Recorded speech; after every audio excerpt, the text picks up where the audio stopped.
Miguel Cabrera, 2,999 hits. The Walk Off Podcast, 2,992 subscribers.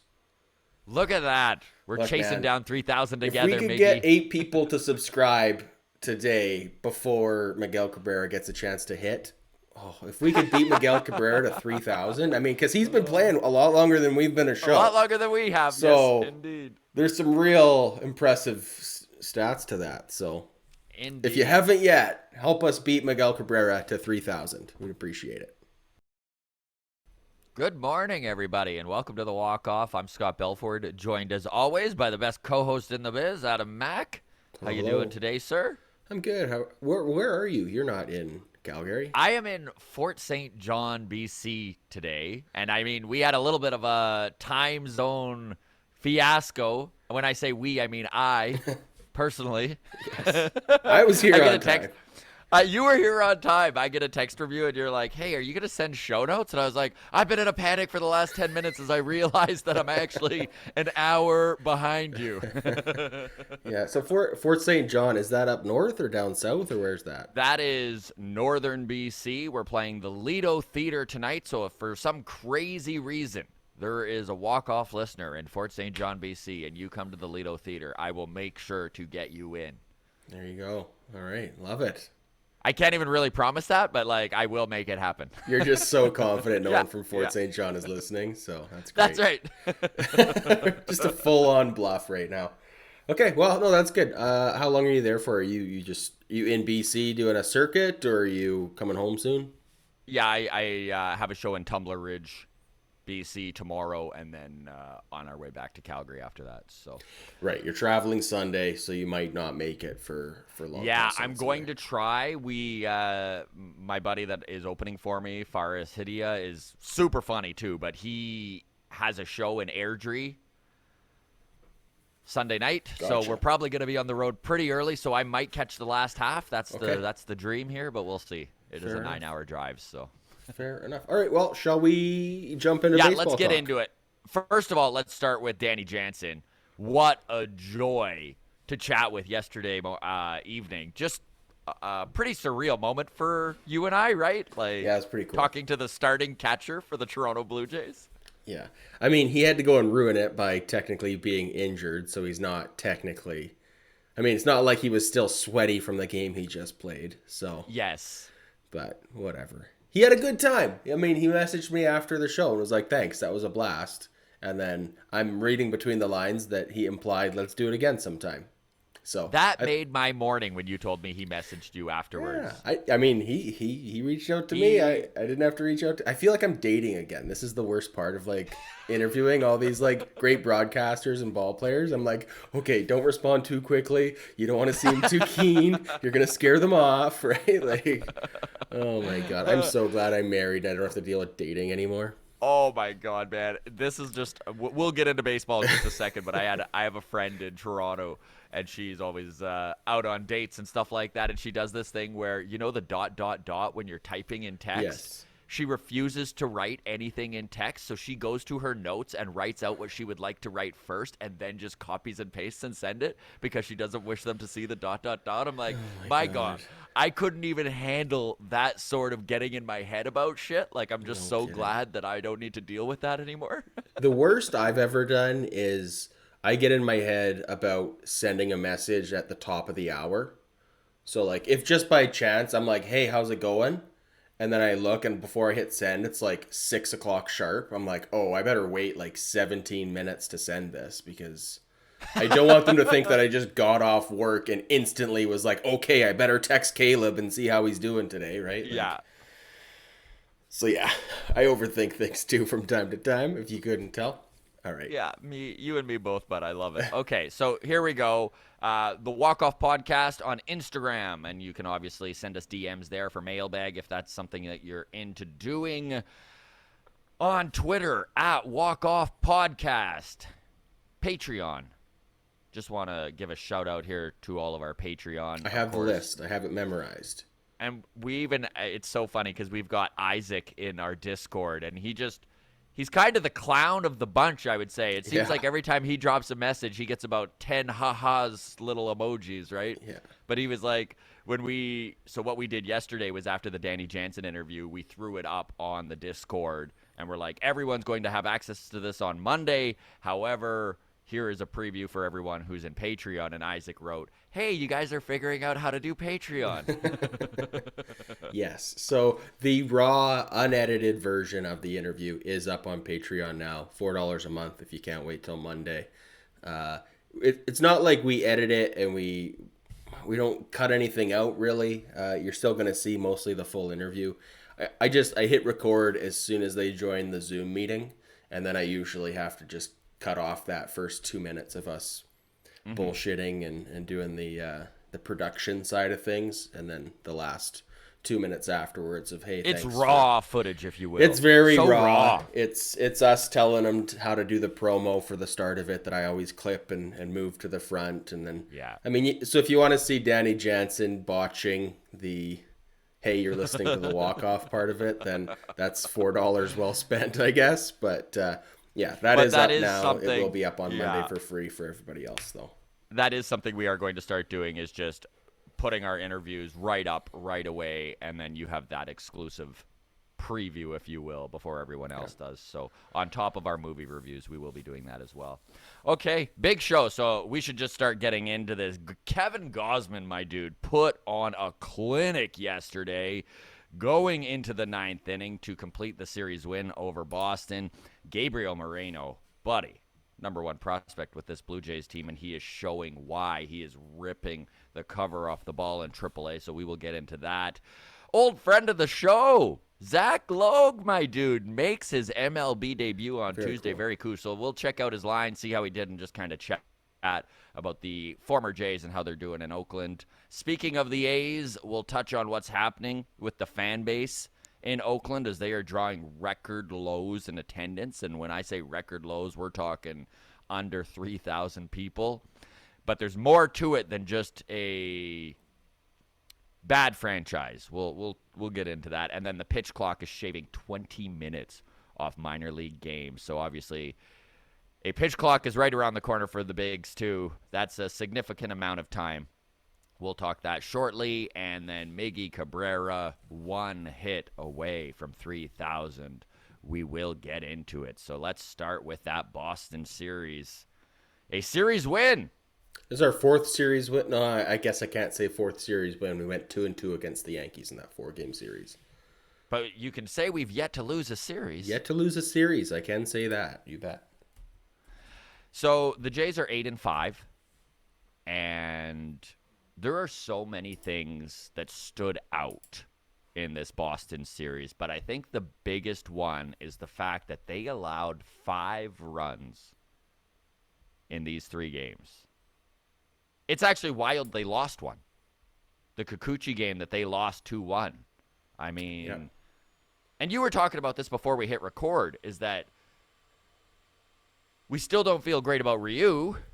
However, we were hoping for a glimmer of hope out of Kikuchi, and without a doubt, we got that glimmer of hope on Tuesday. Was that the game where Bo had 2 throwing errors?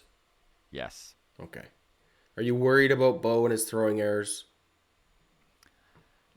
No, for several reasons. Bo is in a really bad slump right now. He's in a really bad slump at the plate. You can tell that it's in his head. He's swinging. His plate discipline has been horrific in the last couple of weeks. Mm-hmm. Bo Bichette has a large enough sample size. We should all just realize baseball players slump and not worry about it. You're seeing some absolutely ridiculous takes on Blue Jays Twitter about what's going on with Bichette. This is not a guy who is pulling a Biggio. This is not somebody that I think we truly need to worry about. I mean, on the defensive side of things, he's always been a little sloppy, and he's looked much better this year. Mm-hmm. But I think he's gripping the bat so tightly that it's starting to bleed into other areas of the game. He's in a bad slump.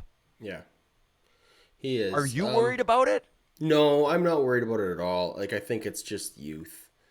I think, the 2 throwing errors that he had were, in my opinion, very similar plays to two plays where he made great throws earlier in the game. Like it was kind of drifting towards third base, scoop it up, and then do that like little limp, weird Yeah. underhand almost Yeah. fucking flick the wrist, and it's all like wrist strength to get the throw. And he made that throw twice earlier in the game, which I don't ever like seeing just in general.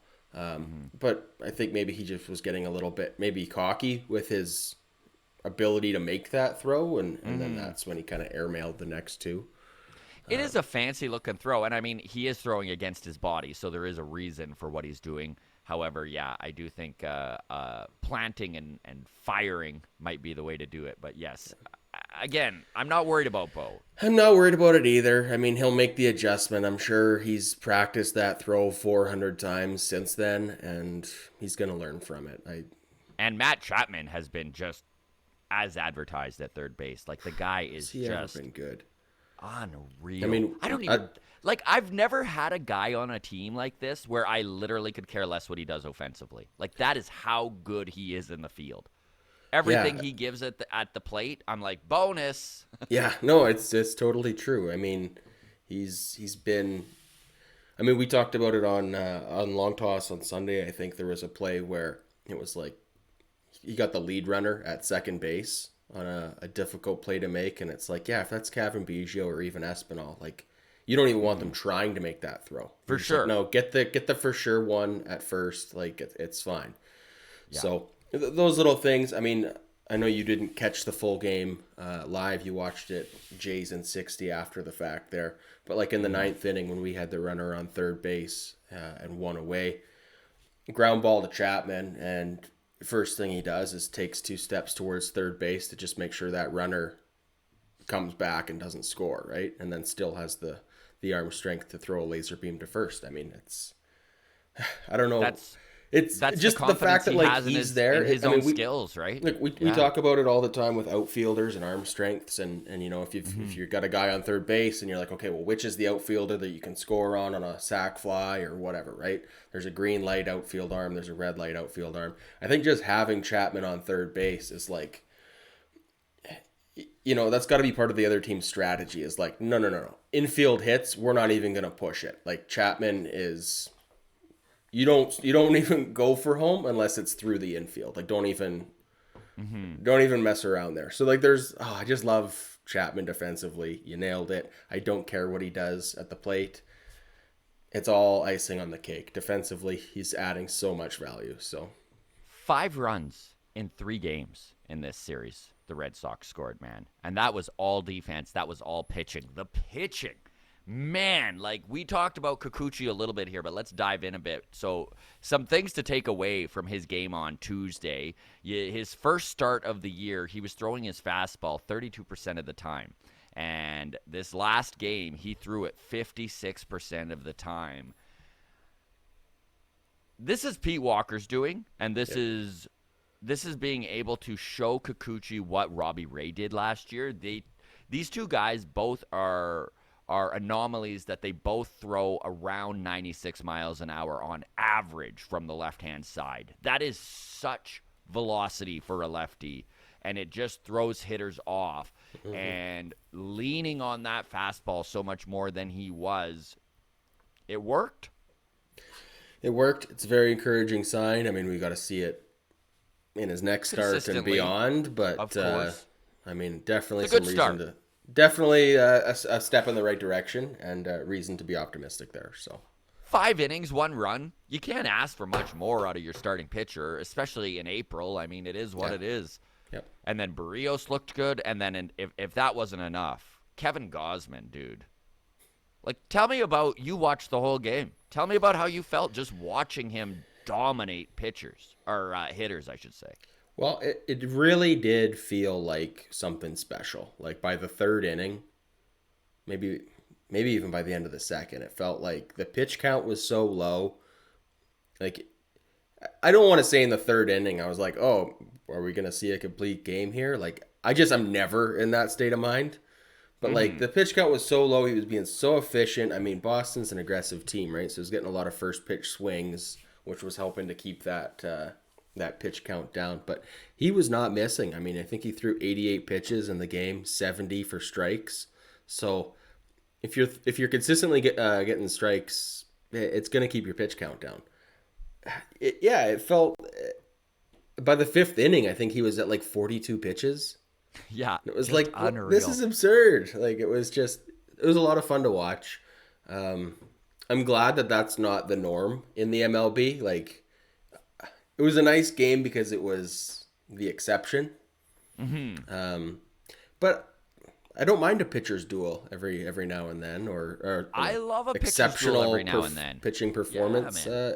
It was good. I mean, I guess by the sixth or seventh inning, there was starting to be the like, well, how long can he go for? Is he gonna get pulled? It is still early, right? So even with the low pitch count, I mean, once you get past the seventh inning, why are we bringing him out for the eighth, right? But brought him out for the eighth. It was the bottom of the order. It was the 7, 8, 9 hitters. So you go, okay, well, this makes sense. Let's bring him out there for 7, 8, 9. And then even through like when the Jays were hitting in the top of 9, it was just nonstop speculation. Is he coming back out for the ninth? Are we gonna see? It was a 3-run lead, so there was the Jordan Romano factor. Like it was a save opportunity, and I do think the Jays want him to get as many save opportunities as possible this year. So for me, it felt like Jordan Romano should have come out in the ninth. He did eventually. To a clean inning, correct? That To a is clean what inning. you're- I wanted to yeah. see him start the ninth. 8 like not immaculate innings from Gausman, but 8 phenomenal innings. Let's call that a win, and let's not fuck around. Like we need our wins against Boston, I guess is what it comes down to. We need our wins against the Yankees. We need our wins against the Rays. I don't really care to get cute with it. I don't. Just the risk reward measurement of like, it'd be nice to see Gausman get a complete game versus fucking sure would be nice to just walk out of here with a win. Like, It is April. it is April, right? Like, again, if we're doing this against the Orioles, send them back out there. Sure. If we're doing this against an NL team, the Mets, whoever it may be, and like, but every time you lose to the AL East, it feels like 2 losses. Truly. So I don't know. I And then think when we too. If it was later in the season, we might have seen them push Gausman after Story. You know, like Story gets that first hit. The game should have been Gausman's when he came back out. That was my opinion. If you're gonna make that call and you're gonna send Gausman back out, then send him out. Yeah.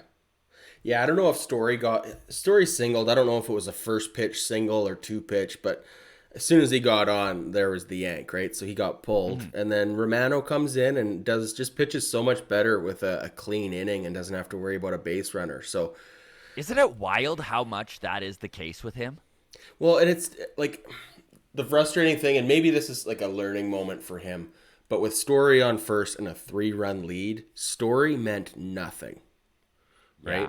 So we were seeing Romano with the shortened delivery, right? Instead of the big leg kick and everything like this. He's shortened the delivery up and starts doing this like slide step delivery to home to shorten things up because he's afraid of, whoa, if Story takes second. Story meant nothing. Story could have taken second Yeah. and third. It really meant nothing. So I would have liked to see him just pitch with his proper delivery.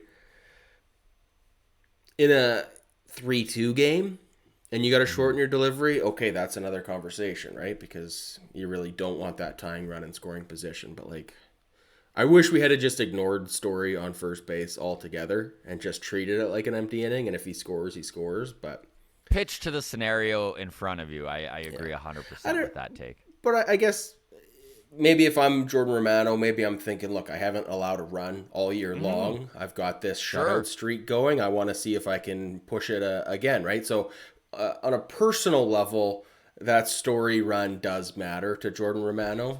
But unfortunately, we all know how it played out. I mean, 2 runs came in. We got some good defense. And we walked away with the win. So Gausman And gets let's the face it, W. in that home Romano run gets the save.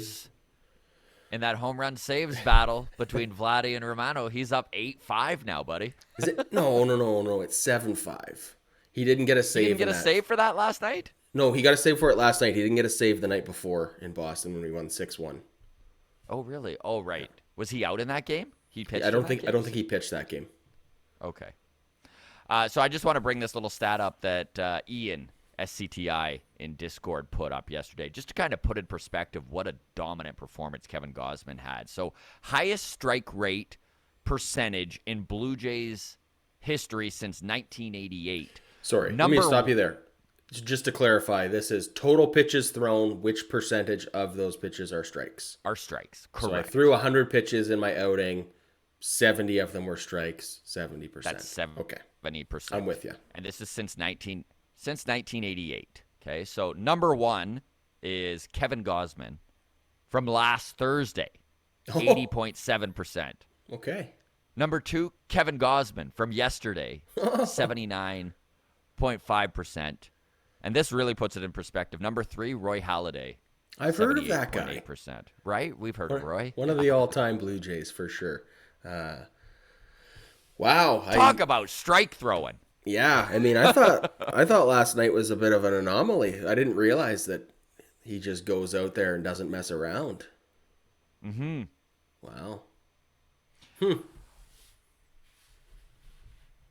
2 wins in Boston. You got to be happy with that, right? Yeah, absolutely. They're off to Houston now. And 3-game set? 4-game set? This one's 3. it is a 3-game set. And then Boston for 4. Correct. In Toronto. In Toronto. Okay. I think Springer got the day off yesterday. So actually, before we even delve into that, let's talk about yesterday's lineup.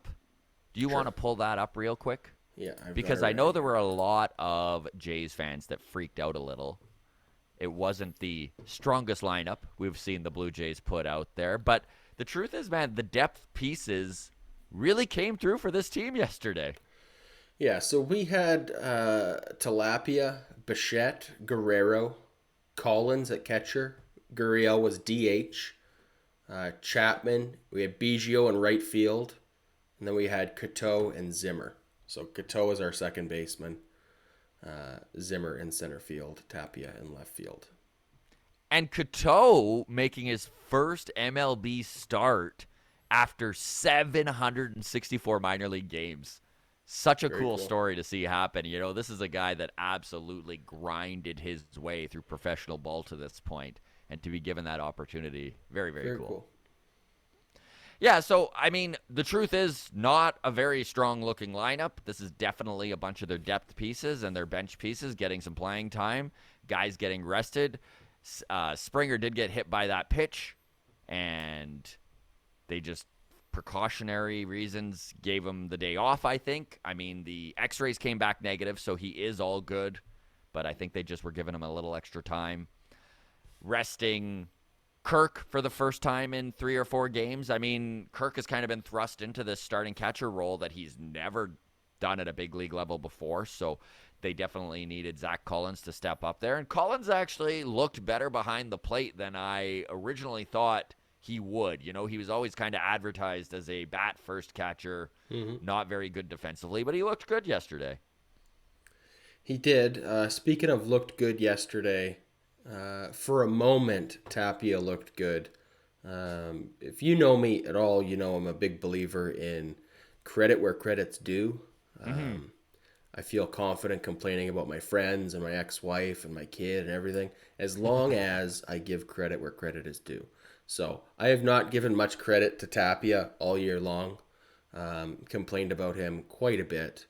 But there was a play that I want to just highlight for Tapia last night. Vasquez hit one off the green monster there out in left field. And Tapia played it perfectly off the wall and threw an absolute strike into second base. So Vasquez was trying to stretch it into a double, and just a beautiful throw by Tapia. So I don't see many plays from Tapia that I feel thrilled about, but that was definitely one of them. So tip of the cap from the old Garrett Cole to Tapia there. Credit where credit is due. They haven't released the lineup yet for Houston. However, are you confident George Springer is in this lineup for all 3 games? You know he wants to be. Well, he's definitely there today. Depending how this series goes and how things play out, I mean, anything can happen. But Yeah. yeah, I mean, most likely he'll be there for all 3 games against Houston. I mean, that's his previous team. For anybody that's not familiar, you have to think that yeah, he would be. Um, Also, I think Kevin Biggio's in the lineup for all 3 games. Interesting. Okay. So, for How did anybody he that's, look yesterday? uh, he looked all right. I mean, I think he went over at the plate, but defensively Yeah. he was sound, and Yeah. he got pinch hit for Springer. I think in the 6th inning or something, there was a runners on situation, and Biggio got pulled out for that. That actually gave me confidence that Springer is going to be in the lineup for this Houston series. Just watching him come off the bench, I just found myself thinking if he wasn't ready to be in a game, there's no way Montoyo would have put him in there. Well, So, the reason he was out in the first place was just from a hit by pitch, right? It wasn't like he landed weird in the outfield. It wasn't like a weird came up lame running down the base or anything like that. I'm almost never worried about, especially when it's in the muscle. I'm never worried about a hit by pitch. If it's on the deep hand, bruise. you can Yeah. you can break bones in your hand. Sure, if you get hit in the head, that's scary for obvious reasons. But if you're hit in the ribs or the butt or the leg or anything like that, I'm never worried about it. But yeah, I think we see Springer for all 3 games. I think you're probably right there, and I think we see Biggio for all 3 games. Obviously, the family connection there. Daddy Biggio, Craig, is Hall of Fame Houston Astro, and Royalty, obviously, in I Houston. believe still involved in the front office side of things with the Astros.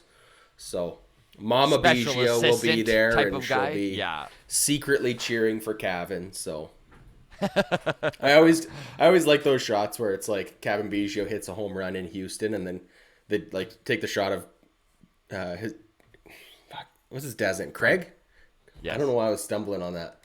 Craig Biggio, and he's just like not allowed to cheer, but like you could tell Yeah. he's like proud of his boy. Yeah. That's cool. So yeah, I think we see Biggio and Springer for all 3 games in Houston. So far, we've yet to lose a series, and really the goal is to continue that trend. I mean, when we talked to Jeff Blair, that was one thing that he was very clear about, is that he doesn't think that this team is looking at chunks of games. They're looking at series by series, and they've really put an emphasis on the fact that they need to win every single series, which is obviously something that every team has in mind. But just after the Jays missed the playoffs by so little, I know that Blair really emphasized the fact that these series in April and May are being taken a lot more seriously by this team than maybe they were last year. And we've seen it firsthand, right? Like we've seen them seem to kind of dig their heels in late in games when they were down and work their way back. So it is kind of cool to see. If you had to predict this Houston series, where are you going? Do you like the Jays 2 out of 3? I mean, I'm going 3 game sweep for the Blue Jays. Interesting. It is time for a winning streak, Adam says, and I'm all for that, buddy. I like it. I'll go with you. Look, I'll say a sweep too. If we're gonna jump in, let's jump in. let's in both feet. Jays 8-5, top of the AL East. Yankees and Rays both at 7-6. Boston 6-7. Baltimore 4-9. If you had told me coming into this year that at April 22nd the Blue Jays would be 4-9 and either the Yankees, Rays, or Red Sox would have 10 wins, I wouldn't be shocked. So I'm thrilled with how the season has gone so far. No, How about you? it's been a hot start. You can't deny it. It's been a good start. Absolutely. So let's shift gears here quickly to AAA Buffalo, where the number one prospect for this Blue Jays organization is putting on a show. Gabriel Moreno is tearing the cover off the ball in Buffalo. I know you've got his stats up here, so let's get into how ridiculous it looks. So through 7 games in AAA, 25 plate appearances, he has 9 hits, 4 of which are doubles, and just 4 strikeouts. So that's a batting average of 360 and an OPS of 927. I mean, look, Still a small sample size. We have to Mm-hmm. put that little asterisk there, but this is exactly the kind of start that is tough to ignore. Mm-hmm. Like 360, Yeah, that's the out of the sort of thing catching that position. if he keeps this going for a few more weeks and is still like 330, 340, Mm-hmm. that's the sort of thing that like needs to be brought up to the MLB. He's pushing his way into this lineup. Like, that is exactly what he is doing. And I know, again, when we were talking to Jeff Blair the other week, he brought up Dan Schulman mentioned to him that he truly believed that Gabriel Moreno is going to get a May call up.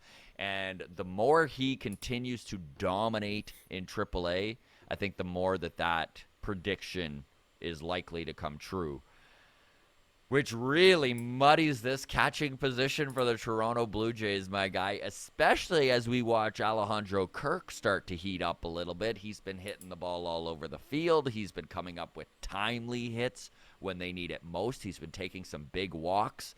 He is starting to show what everyone was very excited about Kirk, which is an exceptional discipline at the plate and the ability to put the bat on the ball and find holes in the outfield. He's looked good behind the plate. Probably the best we've ever seen Kirk look behind the plate, calling games, a comfort level defensively that hasn't been there since he made his MLB debut at the end of 2020. He's making a case, man, to not be sent down or for them to carry three catchers, which I think is what's going to wind up happening in the long run here. I think that they will run with three catchers, Kirk getting a lot of his time as a catch one game out of five and then DH two or three.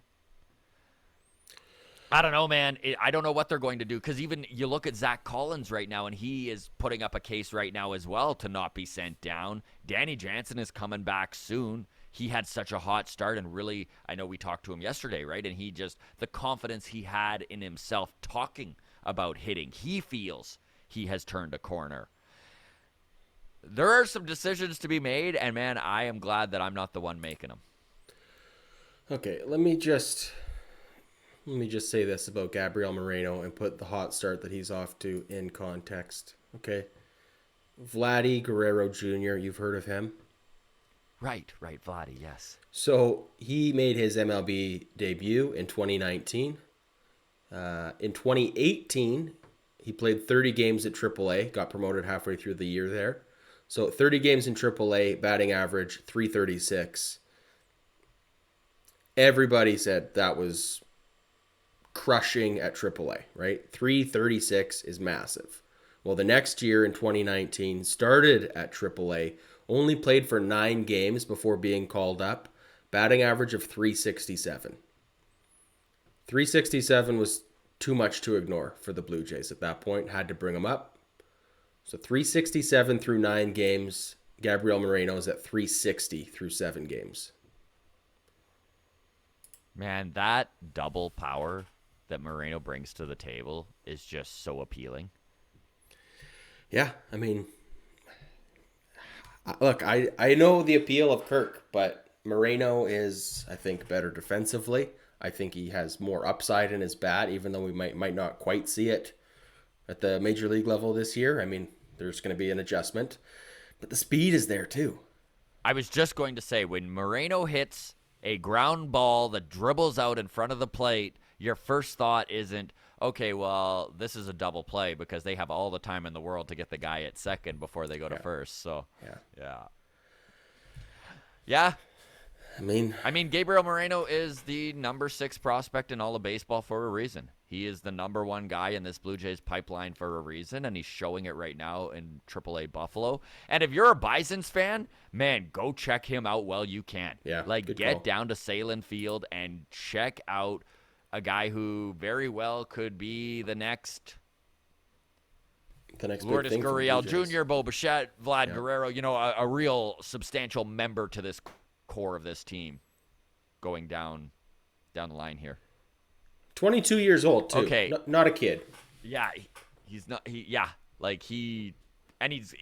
at that age that fits right in with this core currently playing on this team too, right? Like, Yeah. he's going to fit right in with Vladdy, who is only 1 year his senior. Yeah.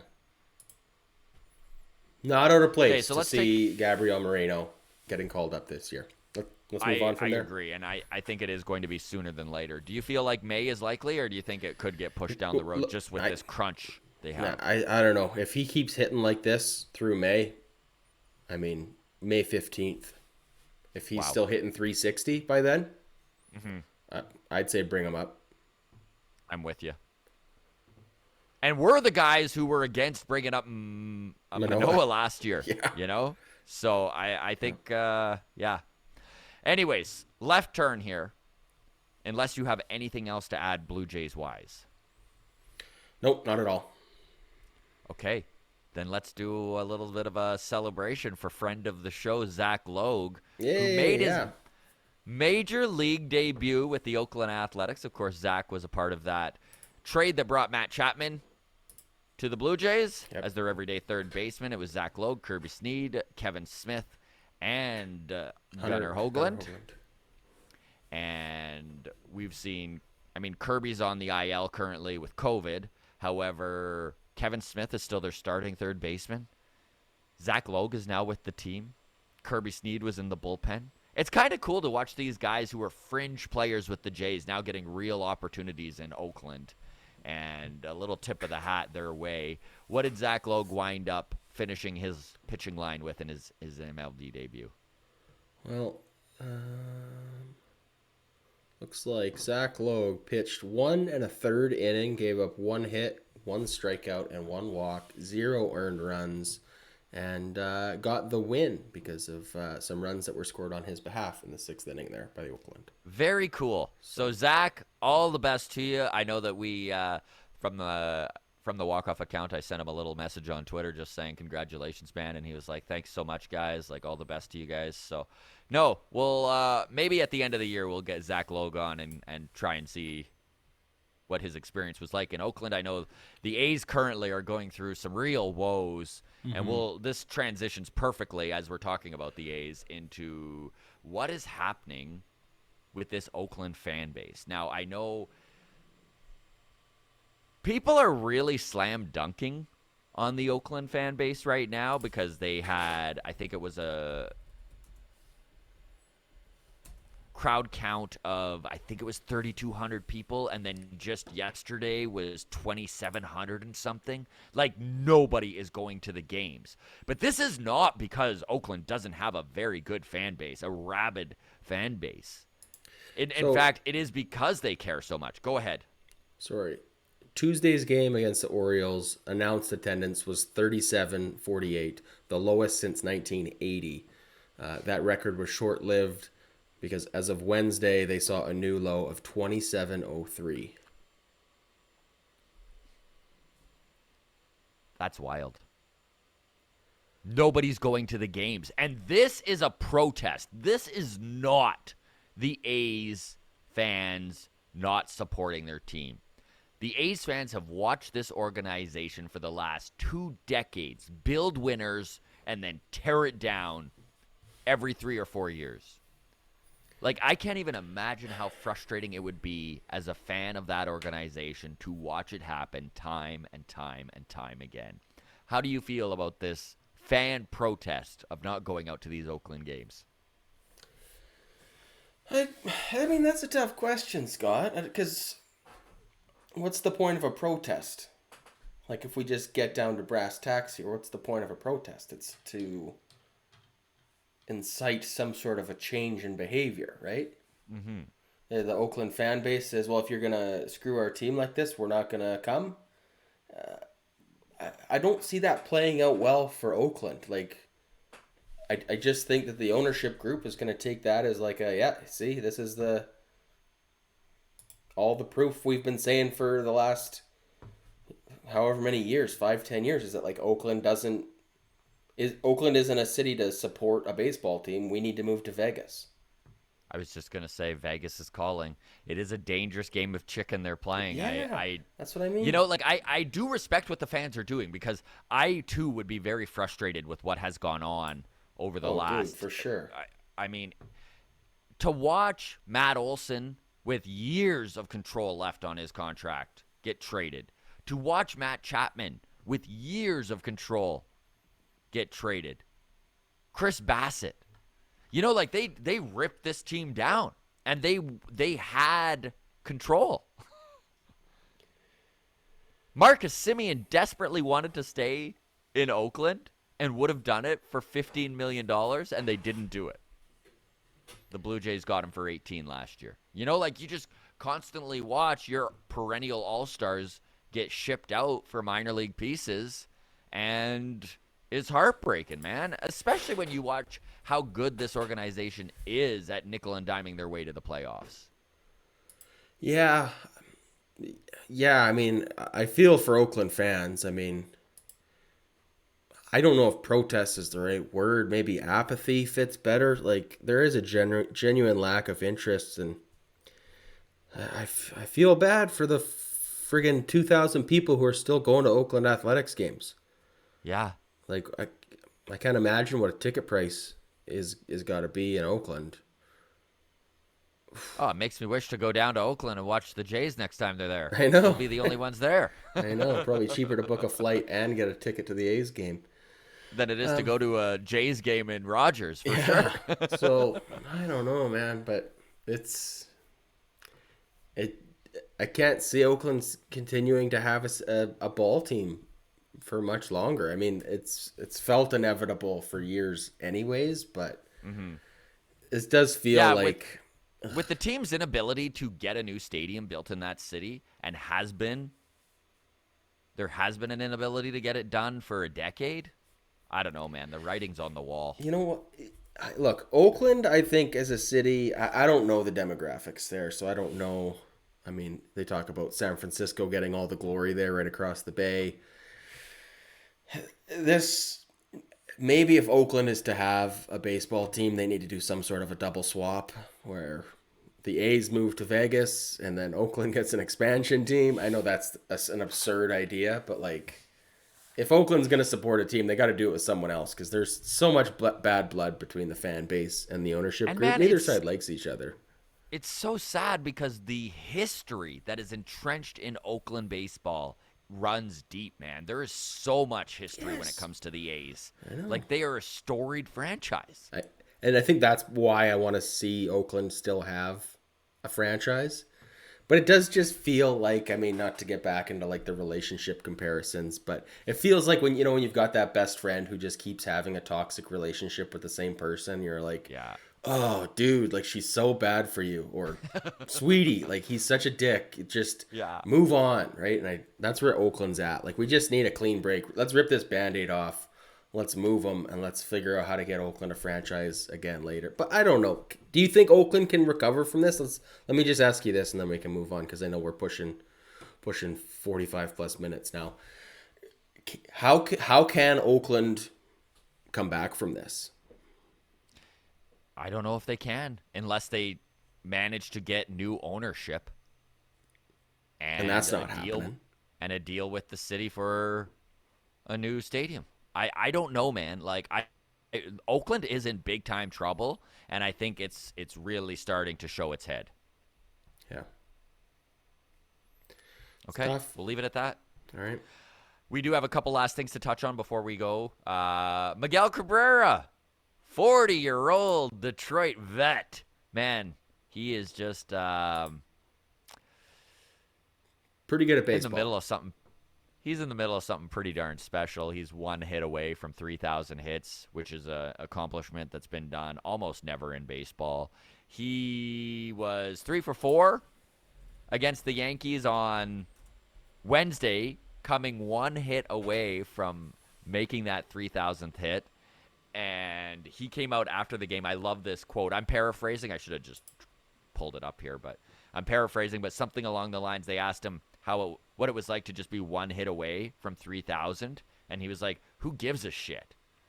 We lost. None of us are in this for individual achievements, which just really goes to show you where Miguel Cabrera's head is at.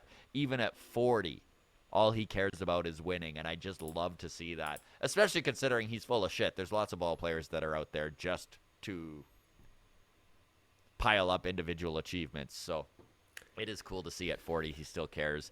Yesterday, right before the game ended against the Yankees, he was up to bat with a chance to hit his 3,000th hit, and Aaron Boone called for him to be walked. And I just think that's so funny. I mean, it is April, and who cares? And he's going to get his 3,000th hit, so it's not like a big slanderous thing, but just another reason to add to dislike the Yankees, right?